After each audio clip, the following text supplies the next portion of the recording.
together if we could. Gracious Lord, we want to thank you for the time that we have right now. We ask, Lord, that everything that we talk about today is used to help build your kingdom, strengthen your church, and find people in a way that can really connect them with you, Lord, and help them stay connected with you, Lord. We love you, Jesus, and we give you this time right now. Fill us with your Spirit and lead us in your name. Amen. Okay, so today, yesterday we were talking about the greeting teams. Remember that we talked about doing an outside greeting team, an inside greeting team, and a guest greeting team. And that's kind of where we left off. And now, as I mentioned yesterday, we're going to be starting to talk about assimilation and retention in our church. And so the first question I have for you is, what is assimilation? Make them like me, not necessarily, but close. What is assimilation? Yeah, exactly. Bringing them together, make them part of the family. I mean, when we're talking about being assimilation in the church, all these things, yeah. So, that's exactly what assimilation is. We want them to be part of the church and not feel like they're an outsider. And separate. So, but assimilation is more than just inviting people to sit and watch, right? And this is a typical church. A lot of churches I preach at, everybody's sitting in the very back row and all those front rows are open. So that happens quite a bit. But yeah, it's more than just inviting somebody to be part of the church so that they can be a consumer. That's actually not really assimilation. So that is just helping them learn to sit and listen. We are going to be talking about something much deeper than that in assimilation. So I'm going to give you several things that we do as we're helping somebody become part of the church family, assimilating them into the family. And each one of these you can use or you don't have to use as you would wish. But we always start with building relationships. Everybody who comes into our church as a guest, the first thing we do is start developing a relationship with them. And this is, of course, one of the most powerful ways to assimilate somebody into a family is to actually have a relationship with them in the family. And so we can do this in a lot of different ways. As I mentioned, our guest greeters, that's one of their jobs. The guest greeters are learning about somebody and they begin to introduce them to people who have commonalities. If they work, in the financial field, we might connect them with somebody else who might be in the same kind of area. If they have certain hobbies, connect them with people who have similar hobbies. Finding ways to make those connections so that they can build relationships in the church. It's very important. In fact, statistics show that if you have 6 friends in the church, it's very, very rare that you will leave church. Very rare. And I've got another slide on that in the next section as well.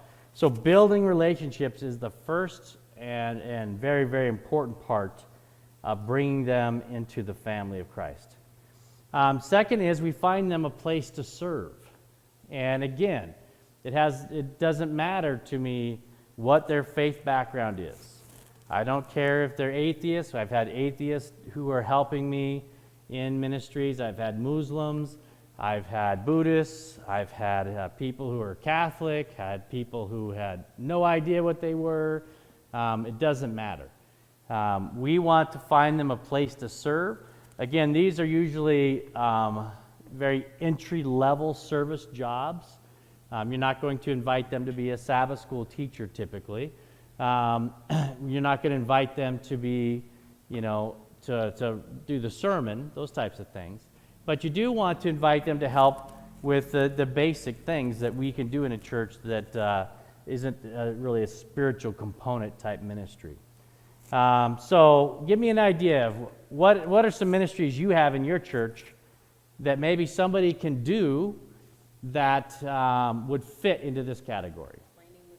Cleaning the church. Cleaning the church. Good. What else? Car I'm sorry? Card ministry. Like writing cards and stuff? Cards, yeah, birthday, anniversary. Nice. Good idea. Good idea. Cooking, yeah, cooking and setting up for the... And cleaning up, yeah. Yeah, all these things. I mean, there's so many things that we do in the church that people can get involved in right away. Yeah, and getting a head, yeah, whatever it is, yeah. Yeah, whatever, very simple stuff. And again, by the third time somebody comes and visits one of my churches, we're getting them involved in one of these ministries right away. And so we want people to be involved immediately. They feel like they have ownership of the church if they're actually serving. You know, it makes a big difference. And frankly, if you're assimilating somebody in the family, you want people to be servants right away, because that should be the culture of our church, is that we are servants. You know, that Jesus was the ultimate servant, and if we are his body of the head, who is Christ, we need to be servants. It's very, very important. 3, once they have become connected, they've got some relationships, they begin serving, then we start introducing them to the different small groups that we have in our church. Now, if you don't have small groups, that's something that you may have in the future. But this is a great way for them to develop even more connections. There's, you know, again, if you were in my small group seminars earlier this week, we do a thing called free market small groups, which means we have a ton of different kinds of small groups. We have study small groups, we have exercise small groups, recreation small groups, whatever you can think of, we do it. And so there's usually something that they would have an interest in. And when they join a small group, then you're also helping them connect to the church more than just on Saturday morning, unless maybe the small group that they join happens to meet on Saturday morning like a Sabbath school. Yes, please. I'm thinking for example, for people like me, English is not mother language. Yeah. We can open a little class for English. I love it. Yeah. There's so many things. Exactly. Yeah. Or you can be training people in your language, or you can have a class in your language if there are more people like you in that area. Yeah. Lots of different things. Good. Exactly. Very hard though. It's very hard. All right. The fourth thing is if needed, if they haven't been baptized, usually, now these, I listed them 1, 2, 3, 4, 5, 6. It doesn't have to go in this order. Everybody's unique. It can be in different order. But typically about this time, if they are not an Adventist, this is usually about the time that they have started saying they want to join, and so we'd be working towards their baptism or profession of faith. And everyone who is an Adventist in our churches, we follow what's called a discipleship pathway. Now, I'm going to spend a little bit of time on this because this is unique.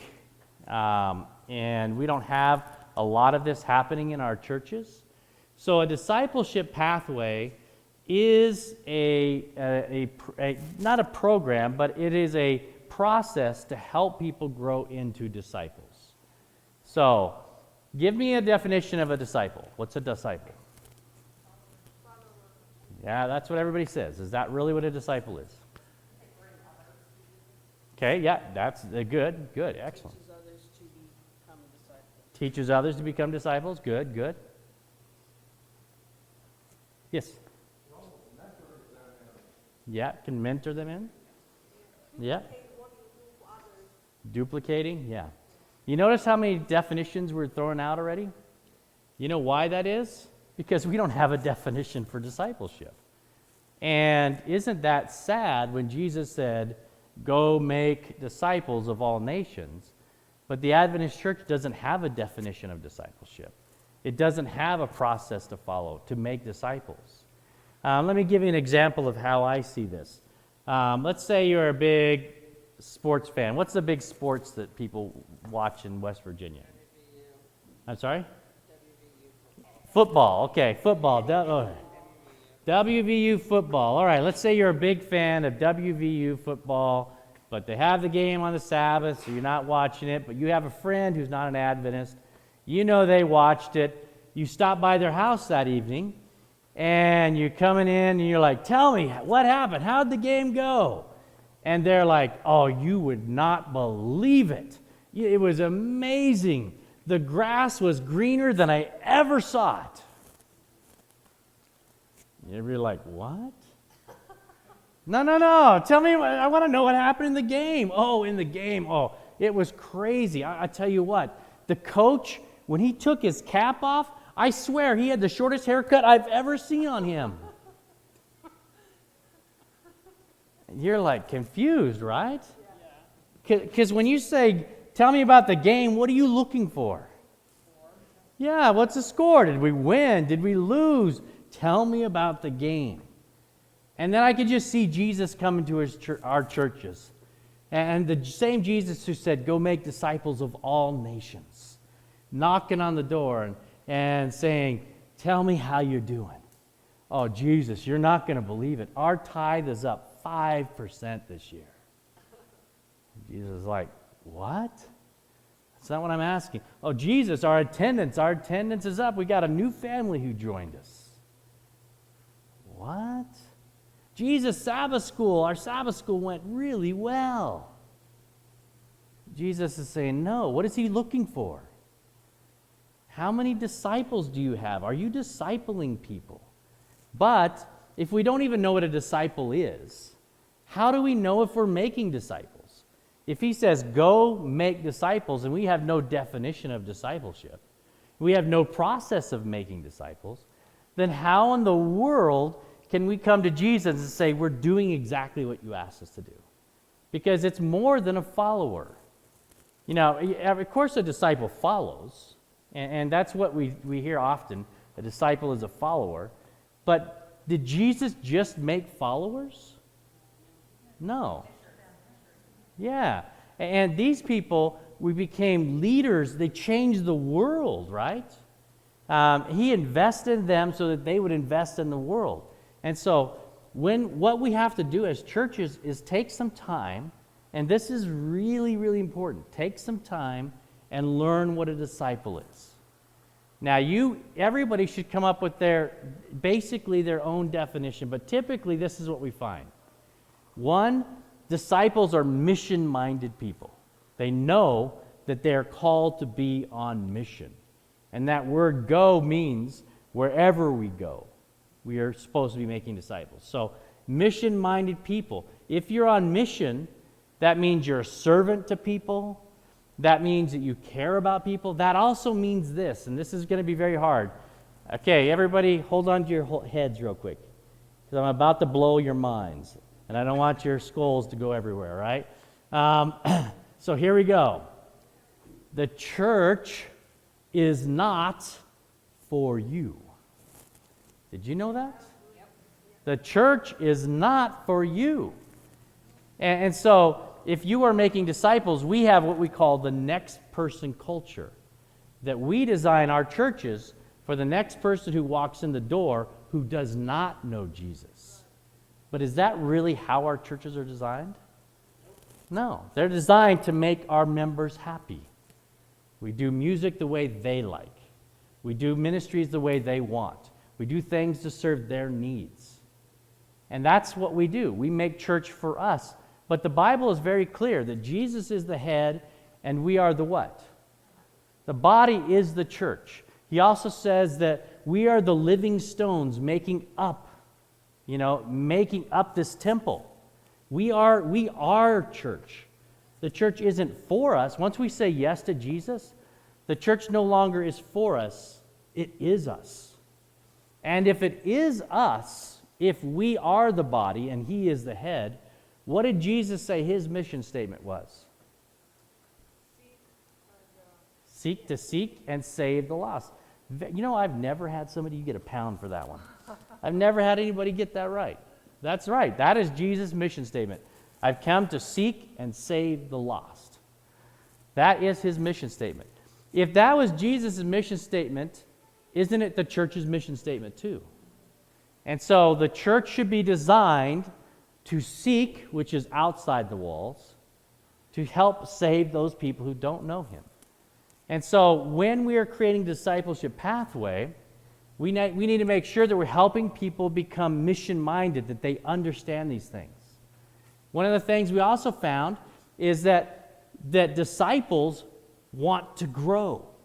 They're not okay with just staying where they're at. They want to grow. They want to grow spiritually. They want to grow in wisdom. They want to grow in effectiveness. There's a lot of things that they want to do, and they want to help. The best way to help people grow is, guess what? Help other people grow. Anybody here a teacher? All right. Teachers, you're geniuses. Because anytime you teach, you learn way more than students, right? You have to know more to teach. And so when you're teaching, like this class, I had to do a lot of thinking and studying and research and stuff so that I can bring this to you. So that when we walk out of this place, you're going to have a lot of information, but I'm going to have more. Because there's some things that I can't tell you. I can't tell you everything that I know now. So when you begin a discipleship pathway, not only are you helping them learn, but you're helping them grow by teaching others. That's very important. And then finally, the third thing, so they're mission-minded, they want to grow, and the third thing is they want to be in community. And when I say that, I mean we are called to be truly a body. You know, and Jesus had the prayer for our time in Luke. He prayed this. He said that he wanted us to be one, just like he and the Father are one. I mean, can you think about what that means? How many gods do we serve? One. Wait a minute. Father, Son, Holy Spirit? Only one? Because they're so united in that divine unity that they become truly one. And what did Jesus pray for? That we would be one with one another in the same way he is with the Father. Think about what that means. Have you ever seen relationships like that in our church? That we have that kind of oneness. And then he said, if we live like this, what would happen? The world would know that he was sent. The greatest evangelistic tool we have is loving each other. That is the greatest tool we have. If we have that kind of love, we become truly a body of united. That doesn't mean we all think the same. That doesn't mean we don't disagree ever, but we are one. We are united with each other. We love each other. We support each other. We're there for each other. Remember, Jesus said, who is my mother? Who are my brothers? Who were they? The ones that followed his Father, right? And that's what he's saying is we are supposed to be such a tight family that when the world sees us, they recognize divinity.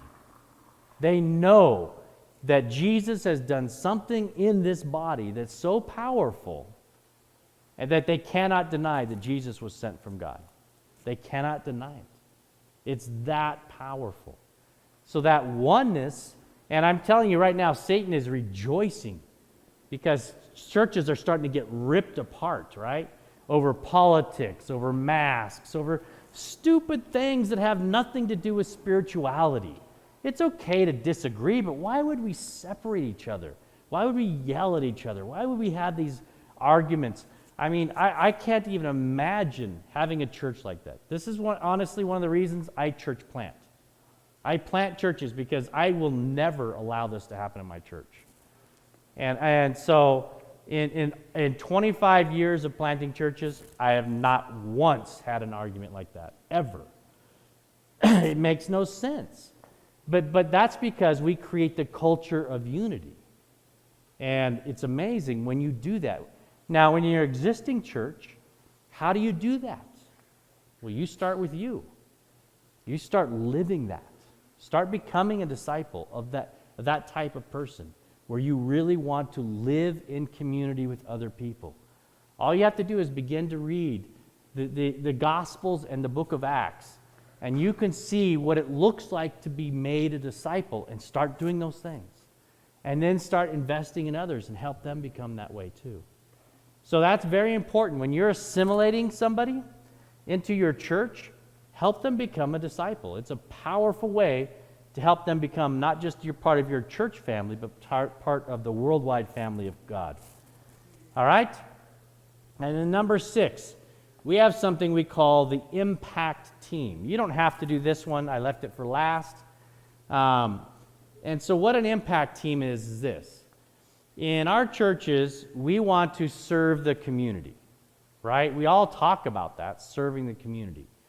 But what do we do about it? What is strategically set up to do this? So what we do is we create a calendar of different types of events.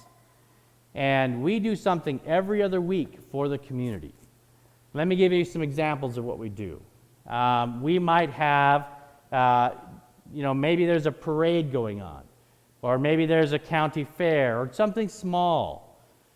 We make sure we show up so that we can get involved in our community, and we go out there and do that. But we also ask if they need help. Do you need volunteers? Obviously, if it's on Saturday during church, you can't do all those things. But can we help? And get involved in what the community is doing. If they have public things going on, we're there. Because the church is not a building. The church is a body living in a community. And if we are supposed to be united, not just with each other, but we're also supposed to be united with those, or reaching out to those who need to know Jesus. So that's one of the things we do. And we put that on the calendar. Maybe 3 times a year those things are happening in our community, and we make sure that we're out there involved in that thing. We also teach classes. Like, we've taken some time and learned what people need. We'll talk to business owners, we'll talk to police officers, politicians, fire department, teachers and principals, people on the street. We always ask, what are the greatest needs in our community? We're always looking for things that are big needs. And so sometimes you can train on those things. Like, if a big need is people need understanding on how to raise children in a crazy world. Maybe that's something we will have a class on. So we have different classes to help people. During the pandemic was a perfect time because there were so many people who did not know how to do Zoom. So doing Zoom classes, how do you use your computer? How do you use your phone? Just helping people learn things that they may not know. And then another thing we do is to just meet needs, not just talk about them in classes, but actually go out there. I know the last church I planted, one of the needs that we had, we were told by the schools is they had a lot of smart students who were graduating, but they didn't have a good program to help them go from high school to college and to universities. So we hosted in the summer, we brought in admissions people from different universities. We brought in some of the people who were in the like the English and writing departments from universities. We brought people who were from financial aid and different things and the financial departments from universities. And we hosted for all of the sophomores, juniors, and seniors, we hosted a thing every summer where they would have short classes about how do you fill out FAFSA? How do you fill out an application? What do you need to do to catch their attention? How many colleges should you be reaching out? What are the expectations? What should you? All these different things. What should you bring if you're in college? What should you be bringing to your dorm if you're going to a dorm? All these different classes, and then we had people set up around, and people could go ask questions and get help. And that's just serving the needs of the community. And you know how many sermons we did in the middle of that? 0. But we were a church serving a community. We also do things called kindness evangelism. This is just doing kind things, random small acts of kindness. Like you can just set up a table in a park and have water, chilled water, maybe some popsicles or, soda or whatever you feel like giving out. Balloons for kids, it doesn't matter. And just have a sign that says free. And so when I have new people coming into my church and I'm assimilating them, they're joining one of these teams that's doing something like this. Usually I bring them out to one of these park events. Very easy to do. And people are coming up and like, is this really free? Yeah, it's free. We'll hand them a water, and we give them a little business card. And the business card says, God's love is free. We wanted to show you his love in a practical way. And on the other side of the card, it says, if we can serve you in any other way, do not hesitate to contact us. And it had our contact information. And just give them that. And people are like, wow. You know, one of the best ones I like doing is, now you gotta be able to willing to knock on doors for this. But I like knocking on doors in our neighborhood, if it's the neighborhood you can do it in. But knocking on doors, and when they open it, you know, I have somebody else with me, they open the door and I say, hey, did you get your free batteries yet? And they're like, what? They're looking confused just like you. I want them to be confused. What do you mean? Yeah, did you get your free batteries? No. Well, you know, the fire department tells us that twice a year we're supposed to be changing the batteries on our smoke alarms, and we just wanted to make sure that all of our neighbors are safe. So we wanted to give you some free batteries. And they'd be like, are you the fire department? No. We're your local church right over here, and we just wanted to make sure that all of our neighbors are safe. So how many batteries would you like? And I'll have a bag with one of those, you know, the little square batteries in it, and one of those cards, the same kind of cards that say God's love is free. And if they say, well, I think we have 5, then the person standing next to me has a bag of batteries, and they'll put 4 more batteries in that bag, and we'll hand it to them. And if they look like they might need help, I even ask, would you like us to change them for you? And when we walk away, they're like, who are these people? How weird that the church just came and gave me batteries. But that's what we want them to do. We want them to think about a church who's coming to them to help them with their smoke alarms. It's so unique that it sticks, and it's unusual. So that's one of the things an impact team might do. We also do banquets. A banquet is for people who are servants in our community, so teachers. You know, we might invite a local school, all the teachers, the aides, the administrators, and their families, and we'll host a banquet for them to honor them. Or the police department, or people in the military, or people fire departments. You know, one of the ones I really like doing is people who pick up the garbage in the community. I mean, who honors them? But think about what would happen if they weren't doing it. So we host these banquets, and we rotate different people we're focusing on 2 or 3 times a year. We're doing these things. It's a regular thing. 2 or 3 times a year, we're doing different groups, reaching out to different groups. We might do this police precinct this time, this school this time, the people who are picking up the garbage another time, a fire department over here this time, another school the next time. So we're always doing this. And they invite their friends. We have really nice setup. You know, it's just a banquet table with nice food. We ask them if they have any pictures. We can be flashing pictures. We invite our local politicians to say thank you as well. Usually a mayor will come out. Sometimes, you know, an assistant to the governor will come out, and they'll say thank you to them as well, because they can't believe it's going on.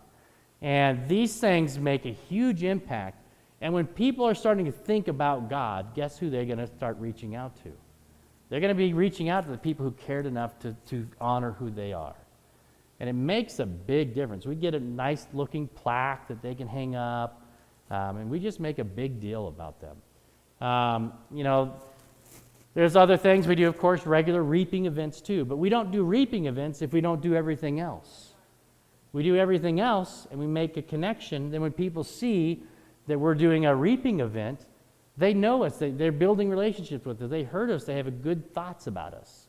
And so it attracts them more to come to those things.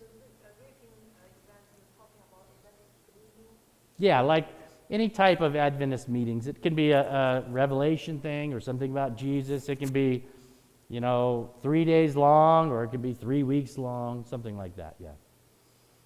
But we vary it. We do different types of things. So we're always, our calendar, every other week, we're doing different things. How do you do so much? Even in a small church, we're doing this. Like the last church I started, we launched with 17 people. And within a couple of weeks, we baptized 17 people. And then by the time I left to the next place, within 6 months later, we were up to 80 people. Started with 17. If you do this regularly, though, it's not that difficult. But what an impact team is just a team of 2 or 3 people. And they're in charge, those 2 or 3 people are in charge of the logistics of each one of these things. And if everybody's on an impact team, let's say you have a church of 20 people and you're doing teams of 2. Well, you have 10 teams then, right? If each person is on a team, you have 20 people. So, and if you're doing something every other week, that means you're only having to lead one of these things once every 20 weeks because you got 10 teams. So it's not like you're doing a ton of work, but churches that are like at 50, 60 people and they have maybe teams of 3, that's even less. And pretty soon we were having where you weren't leading something but every, 14 months or so. Because we built these teams, we built our church, and everybody new gets invited and placed into one of these teams. And then the teams, maybe you have 2 people who have done it, and you put 2 new people and split that team up, so now you have 2 groups instead of 1. So, again, impact teams is a way to reach your community and disciple people at the same time.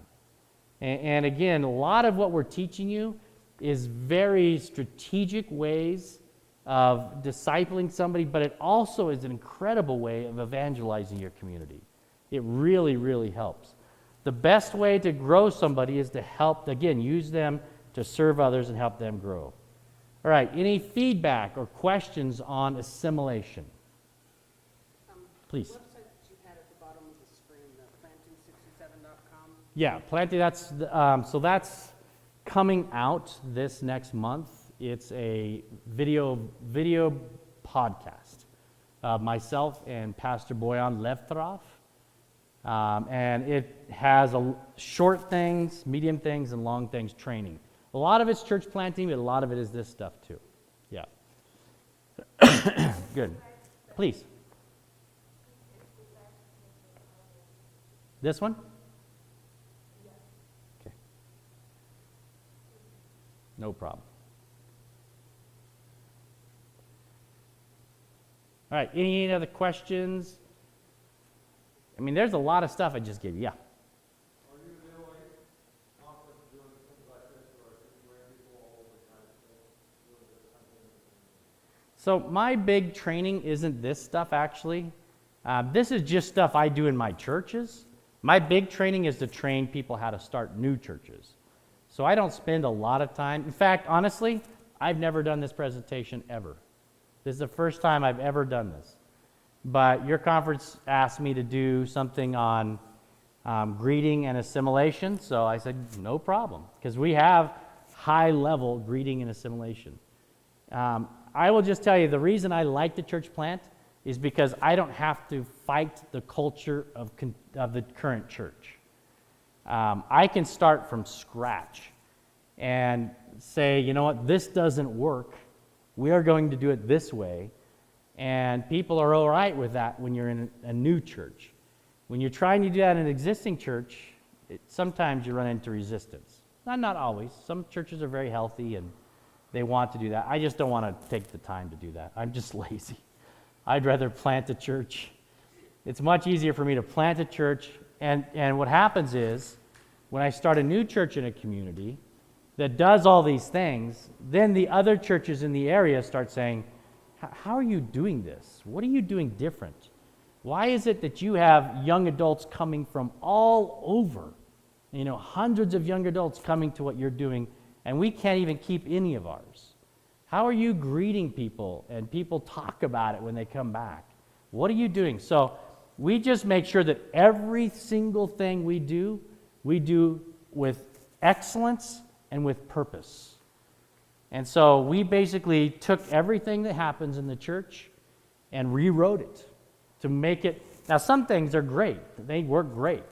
And if you came to our church, it wouldn't be like, you'd be like, man, this doesn't even look anything like a church. I mean, We do the same things. We have music, we have announcements, we have a message, but we just do things with real clarity of purpose.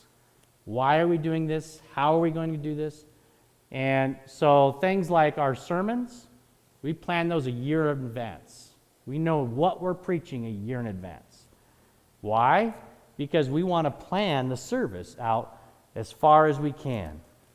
We every single minister or every single volunteer knows at least 6 weeks in advance that they're on the team for that week. And usually it's 2 months in advance. So every greeter knows when they're coming in, every Sabbath school leader, everybody who's going to do a prayer on the platform, everybody knows everything, and we have it timed out. We do things on purpose. Now, it might sound sterile, but it's not. It actually makes it more lively because we don't have dead time where people are like, what's happening? We don't have people coming up and just mumbling a prayer because they weren't ready. We want to do those types of things. So that's why when we're building things like impact teams, this is what we said, how are we going to reach our community? Are we going to do it like most churches where we have a personal ministries team that has to beg everybody to help them? We're like, that doesn't work. If it worked, our churches would be full. It doesn't work. So we came up with a different way. So I was just showing you kind of how we did it. And so I'm going to go through these real quick again, just in order so you remember. How do you assimilate? You build relationships. First and most important thing. You've got to be in a relationship with your new people. If you have a church that's cliquey and keeps people on the outside, you're just not going to get new people coming in. And that's not what we're looking for. 2, help them find a place to serve. I can go on to this a little bit deeper because I have some time. So once we get people involved in a very easy ministry, we eventually do a spiritual gifts test. How many people here, show me your hands, have taken a spiritual gifts inventory test? Some of you have? Okay. So there's lots of them out there. I just had with Mark Finley's university, Hope University, they just launched one for free. Let's see, it's hopeuniversity365.com. I believe that's the name of it. So I work a lot with Mark Finley and their team developing those things. But we want people to know what they're gifted in, but also we do a passion assessment. So let's say your gift is teaching. That's your spiritual gift. And so I come to you and I say, oh, your gift is teaching. Great. I would like you to be the adult Sabbath school teacher. But what I forgot to find out is what if I didn't know your passion is working with children? Then even though I put you in the right gift, I put you in the wrong place. So you need to know both what is their gift and what is their passion. And then we also go look at what their experience is. And so as people are beginning to serve, we get them to then move eventually into the place that God created them to serve so that they will be even more fulfilled. And the church will be running even better. Number 3, joining a small group. We had a whole class on that, so I'm not going to spend a lot of time on that. Number 4, if needed, baptism or profession of faith.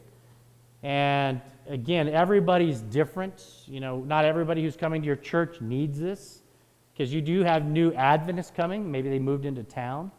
So we do the same thing with Adventists or non-Adventists. So of course, if they're an Adventist, we don't need to do this step. But if they are not, eventually sometime around here, they're asking to join and we're sharing them, who we are, what do we believe, and those different types of things. By the way, let me tell you something else. I don't want to keep freaking you out, but our membership is renewed every year. And we do that because membership should not just be something you get once. Remember, we die to self daily. And so we just ask people to recommit to their membership every year. Yeah, and so this is who we are. And so we ask people to recommit every year to their membership. Discipleship pathway, we went into that. And what is that? Define. So the keys to making a discipleship pathway, define what a disciple is. You got to know what it is first. Create the process to help people get there. And then the third thing I didn't tell you is you have to measure if you're successful. How do I know if I'm making disciples if I don't measure it?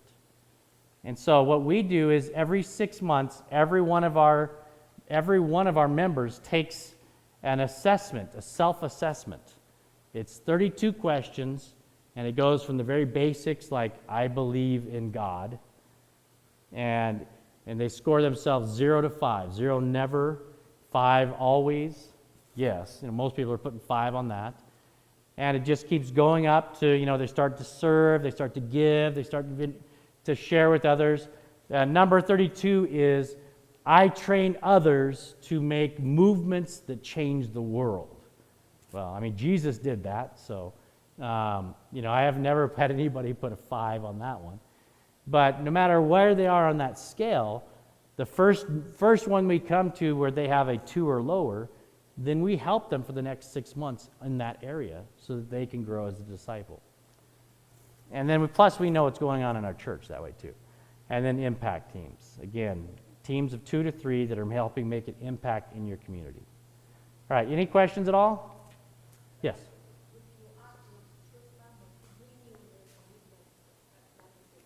Mm-hmm.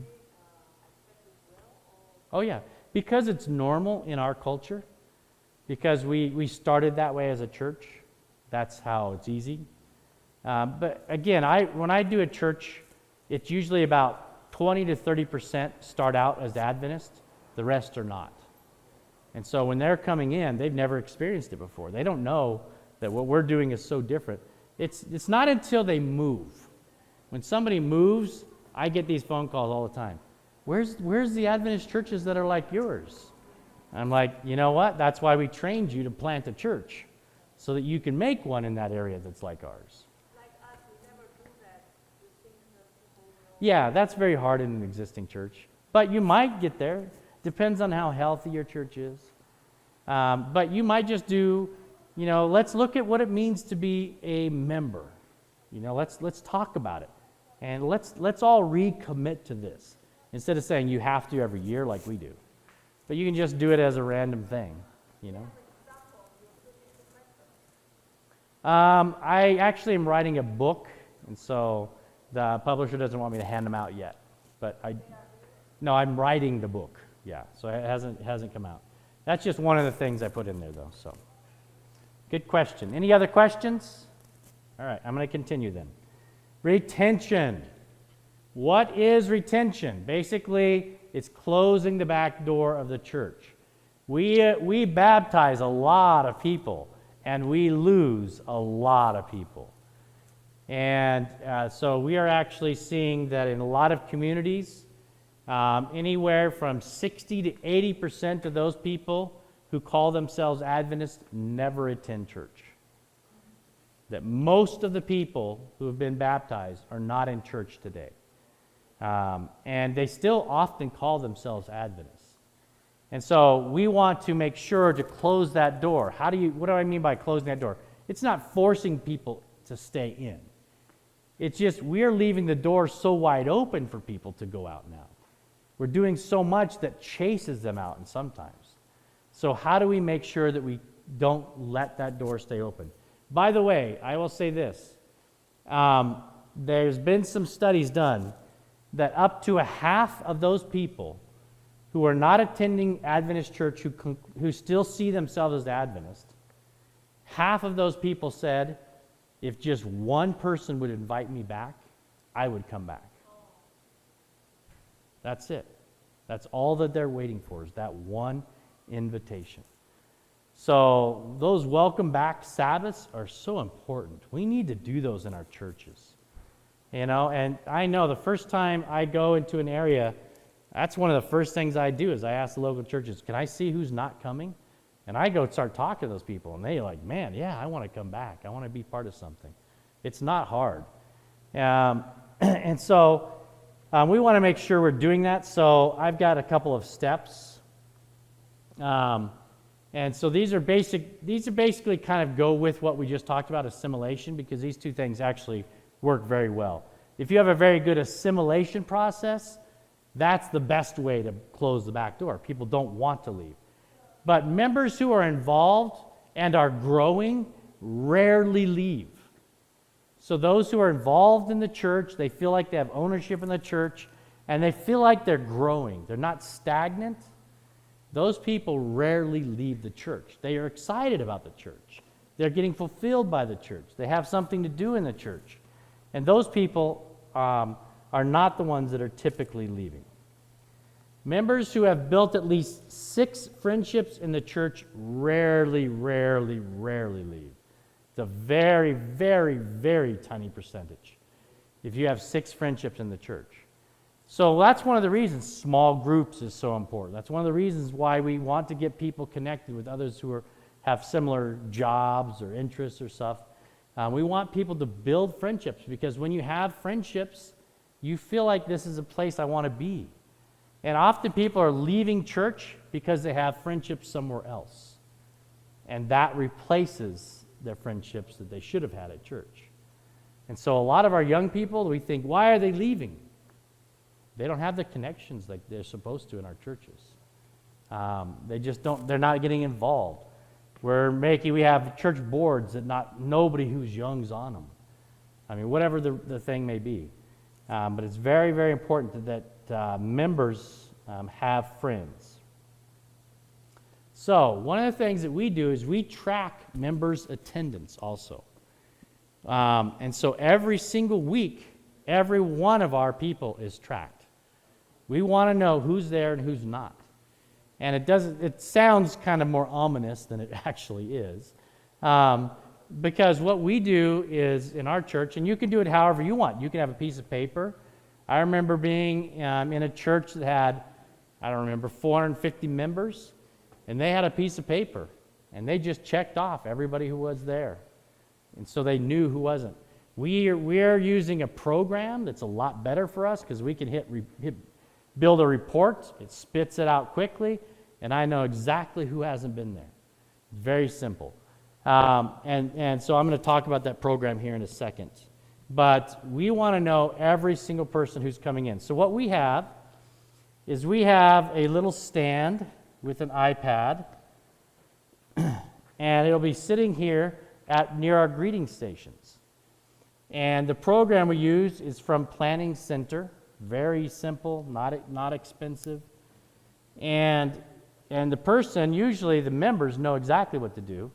They'll just touch where it says last name, they'll start typing their name, and then boom, like if I would type Leddy, then boom, my name would pop up. And it would show my family too. You know, if I'm the only Leddy, if there's others, I could choose another person. And so I'd say Steve, Melissa, my kids' names, stuff. And I would just check everyone who's there that day. And then I'd hit enter, and then right next to it's a little printer. It prints every one of our name tags. Bang, bang, bang, bang, bang. So fast, so fast. But we have a couple of these set up by our greeting station. 2 of them by the greeting, and then 1 that's backed by the gifts for new members so that we can input new stuff in it. Now, that may sound hard. It's not hard at all. It's very, very easy. Somebody in your church can figure out how to do this. And it doesn't matter what age the members are. If you know how to type your last name, you can do it. Very simple. Boom, type your last name, it comes right up. But we also have greeters standing there. If somebody's not comfortable doing that or doesn't know how to do that, the greeters will do it for them. But that's how we track the attendance, is when people come in, they just check in. Very simple. We do name tags, and some of you weren't here in the class I talked about that. We do name tags for everybody, guests and members. It doesn't matter. It looks exactly the same. Don't make like a red print for guests or something. Don't do that. But guests and members, it's just a little square name tag. And we do that because we want to build community. And we don't want people to not talk to each other because they're like, oh, I forgot her name. What's her name? What's her name? Yeah, and they avoid you because they forgot. They know they should remember it, but they just can't remember your name. And so this actually helps spark more conversations, and you get used to people's names when you see them every week. Very simple. Now, if somebody refuses, they refuse. No big deal. We don't make a big deal about it. It's not the end of the world. But we track these, and on this plantingcenter.com is where you go to get this. And it is an excellent program. In fact, we used to do what they do before they did it. We had a app developer in one of our churches. We wanted to do all these things, so we did it. And we wrote our own programs for our church so that this would happen. And we had our own app, but they were having to update it all the time. And then I moved and started another church, and then the general conference liked what I was doing. And so they said, we're going to give you money to start a program to do this. And so I started writing out what we're going to do. And right at that time, Planning Center came along, and they had this program. And I was like, oh, thank goodness, I don't have to spend GC money. It's so easy. It's already out there. Everything we wanted was there. And so somebody had the same idea that we had, and they invested and had a national company, and it works great. It's the largest company of its type. This company also will help you plan your music, plan your everything. So everything we want to do is in there, in the service. So everybody that I want to be a greeter, I have a section that says greeter. It has all my list of greeters. I know that I'm going to need, maybe 2 outside greeters, 2 inside greeters, whatever it is. I just check their names by the greeting position, and then it sends them an email. Says, you're scheduled this week coming up that you're going to be the inside greeter, whatever it is. It's very, very simple. Then it sends them a reminder when the week comes up, reminding you that you are a greeter this week. If they respond, maybe they're going to be on vacation. I don't know when everybody goes on vacation. If they respond and say, I'm not going to be there, then it's easy. I just schedule somebody else. Very, very simple. Makes my life so easy. It makes everybody think that I am the most organized person in the world. I am not. I am definitely not the most organized person in the world. But things like this make you look very, very organized. Yeah.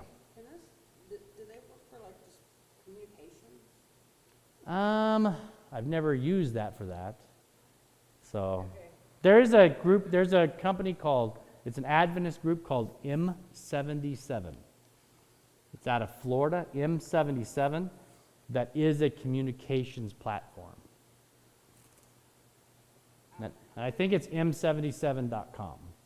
I have 4 text groups because at least on my phone, they can only be 20 people, including myself. Oh, I have a Facebook Messenger. I have our Facebook church page. I have email and a phone list because, and I try to make sure that everybody's on at least 2 of those. right. Now this does do that. It does, I can communicate to the whole church if I want to through it. I just never have, because I use. Does everybody have to have email, or does everybody have to have a phone, or Yeah, I use MailChimp for that. MailChimp. half people don't want email? Oh, well, I've got like 7 people on our email list. yeah, I don't know about that then. Yeah. So, yeah, but that's what I use for emails, at least MailChimp. But, yeah, it would be a database, but it won't make phone calls for you. There is a phone call protocol you can use. I don't know what it's called, though. All right, any questions about Planning Center? It's a unique platform. It's very good. It's very good. It does so many things for you, so many things. So what do we do if people miss? So every week I get a report at the end of the church service, and it shows me, one of the reports I get is who's missing. And it will tell me if they've been missing 1 week in a row, 2 weeks in a row, 3 weeks in a row, 4 weeks in a row, those types of things. So it depends on what you want. In the pandemic, it's not unusual for people to miss, but before the pandemic, we were doing it every 1 week. Now, our churches have switched to every 2 weeks. If they've missed 2 weeks in a row, then we're going to send them a "We Miss You" email or postcard or text message, and just letting them know we miss them. And it's very simple because, I don't know if you know this, but if a person misses 4 weeks in a row, they're not because of vacation or illness, but they just decide not to come 4 weeks in a row, there's a 50% chance they won't come back. We have several people, it's just like every 3 months they show up one time, Yeah. regularly like that. Yeah, that's becoming more normal after the pandemic, so unfortunately. So, but if they're getting a postcard or a text or an email that just said, "Hey, we missed you today." Very simple. Very, very simple. Yeah, I mean, it's very simple, and it just lets them know we're thinking of them. Because most people who leave the church don't do it on purpose. Most people don't realize this. They leave the true church because they drifted away. Maybe they moved into a new house, a couple miles down the road or whatever. Life got busy, got a new job, whatever. They missed several weeks in a row. The pandemic is a great excuse to have missed several weeks in a row. And then they just start thinking about other things and they just drift away. And it's not like they wanted to leave the church, they just did. And so when you're sending out a thing saying, "We miss you," it lets them know somebody's thinking about them they weren't thought about. Because so many people I've talked to who've been out of the church said, "Yeah, I just kind of drifted away, but you know what? Nobody ever called me. Nobody reached out to me. It's like nobody cared." And so when I thought about going back, I was like, why? Nobody really cared. Nobody ever reached out to me.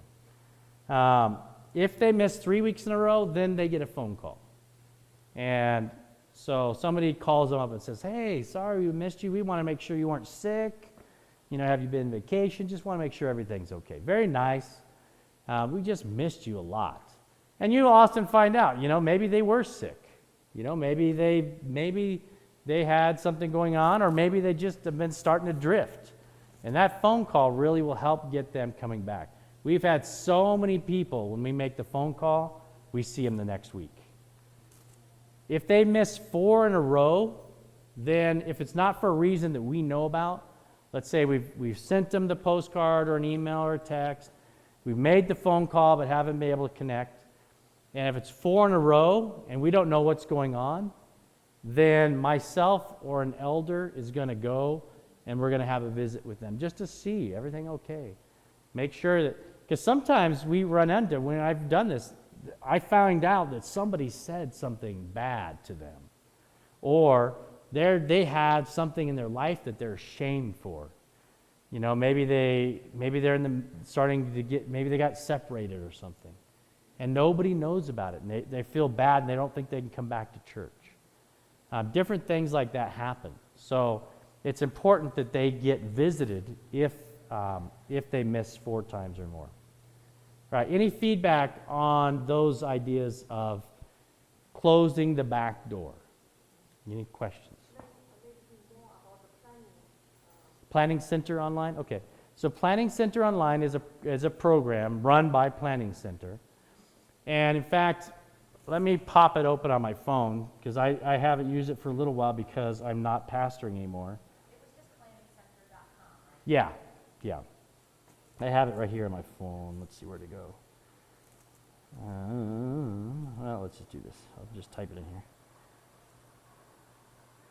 All right, so Planning Center is, again, planningcenter.com, and it has, where is it? Oh, there's the menu. Okay, so it has all of these different things in it.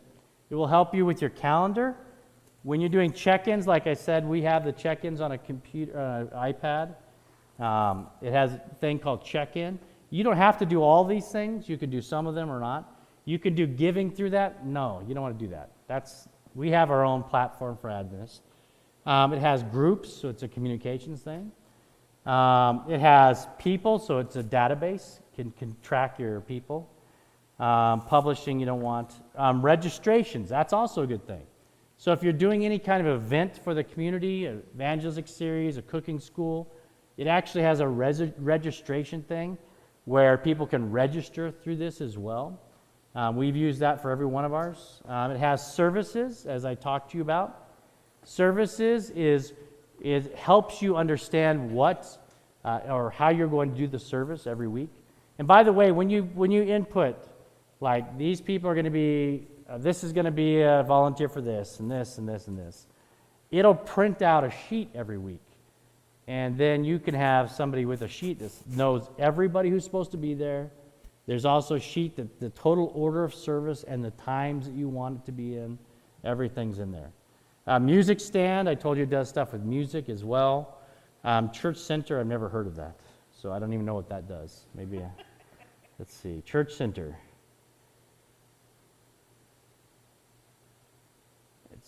It's actually kind of a communications tool. So I've never seen that before. So they keep adding new things too. But if you go on their site and just hit menu, you can click on any of these things and it gives you an explanation of what it does. You have to pay to use their service. Yeah, you have to pay. Yeah. It's not bad though. You know, for what it gives you, it's cheaper than almost anything else like this. So it's worth it. It pays you back tremendously. Because when you're doing church with excellence, your churches grow. It's part of the deal. All right, good question. Any other questions? All right, feedback. Has this been helpful? It's been very helpful. All right, so you know about assimilation. You know about closing the back door. Can you see yourselves doing any of these things? Yes. All right, so what we're going to do is a checkout. And a checkout, I don't know if you've ever done a checkout before. They were filming all. Did they film today? Yeah. Okay. Yeah. So where do you guys keep the videos? On our website and YouTube. Okay. Did you hear him? Can you say that louder? Mountain View Conference Camp Meeting. It's on YouTube, Mountain View Conference Camp Meeting. All right? So we're going to do what's called a checkout, and we're just going to go around the room, and I want you to tell me the one thing, it could be from these last 2 days or from the first 2 days in small groups, the one thing that was kind of an aha moment to you, or wow, I didn't know that, or the one thing that you want to really use right away. All right? Who wants to go first? I'll pick somebody if nobody raises their hand. You want to go first? Yes, ma'am. Yeah. So she said building the relationships, most important thing to her. Yeah, that is a big deal. Absolutely, yeah. You had your hand up, ma'am? Yeah, I like the idea of having a grieving process where they have to meet. Yeah. It's such a good greeting process. It draws them in, right? Very good. I know you just got here. You probably don't have anything yet, do you? No? Okay. Yes, ma'am. So when they come join your church, you will let them involved in. Yeah, getting involved in ministry right away, yeah. Again, I don't know where the Adventists started doing this, where you have to be an Adventist for a year before you can serve. That makes no sense. It's not biblical at all. In fact, it's against what the Bible shows. So I don't know where that came from. But yeah, we want to get people involved right away because they have ownership in the ministry and in their walk with Christ if they begin serving others. Good. How about you? Something that jumped out at you? Yeah, just the idea of having so many small groups all start at the same time, have an end time for that. Yeah. That kind of hit me. Yeah. So she's talking about earlier. About the planningcenter.com. Yeah, that's good too. Yeah, we had an earlier program about small groups this week. She's talking about how all of our small groups in our church start the same week and they all end the same week. And we have tons of different kinds of small groups going on, so it reaches a lot of different kinds of people. Yeah, they can switch every time. So we do 3 times a year. Small groups start and stop 3 times a year.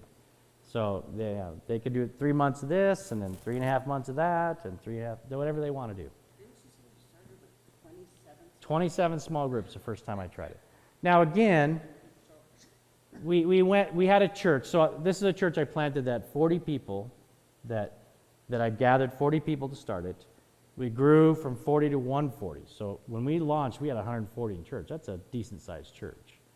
But then it went from 140 to 270 in 6 months because of our small groups. Yeah. That's amazing. And those small groups will give you an opportunity to build those relationships. Absolutely, they do. Yeah. So your church is like open 7 Yeah, well, one night a week we do not have small groups. That's because we want to be able to do any type of church business, like if there's a board meeting. But we also do once a month, we do a training of our small group leaders and seeing how they're doing. So like maybe Tuesday nights. No groups are allowed to meet on Tuesday night. So 6 days a week we're open for the public. So, and 1 day a week we're doing stuff that's in-house. Yeah. Did you have anything that jumped out at you, ma'am?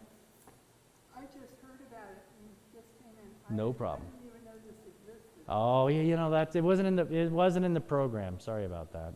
How would you find out about it? I know. I'm sorry. It was on the yellow sheet they gave out last night. Yeah. Right. All right, how about you, ma'am? Did anything jump out at you? Well, I haven't been here.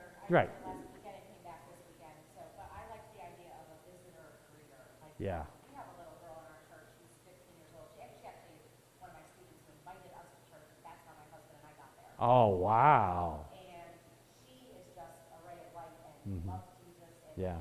every time there's a visitor in the church, she goes right over there Yeah. and makes them feel welcome Mm. and introduces herself. And I just thinking that would be a great, like, she doesn't have a role in the church, but I don't know, that would be a great role for her. Yeah. She could be the official visitor greeter maybe, or That, perfect. Sounds like she's made for that type of thing. Absolutely great. How about you, ma'am? Anything jump out at you today or any other time? Nothing? Ma'am, did anything for you? All right, no problem. All right, how about you in the very back? Did anything jump out at you? Okay, no problem. So what we want to do is let you out a little early and give you some time to get ready for the rain. I guess it's going to be here soon. I thought it was going to start a little earlier than this. But let's do this. If we could stand for prayer. By the way, I have handouts for the greeting system right here. I have handouts for the nudge evangelism and how to launch small groups. I don't want any of these handouts, so take them with you. Everything else will be thrown away. Let's have a prayer. Gracious Lord, thank you so much for bringing us together. Thank you for the opportunity to talk today. I pray that we truly do become churches that are open to welcoming people into our family effectively, that we assimilate them so that they can feel loved and cherished and grow. And also, Lord, that we help close the back doors of our church and we retain the people that you have sent us. I pray, Lord, that from what we've learned this week, that your name is glorified and your kingdom is grown. In your name, Jesus, amen. Thank you all very much. God bless you. Thank you so much. Appreciate it.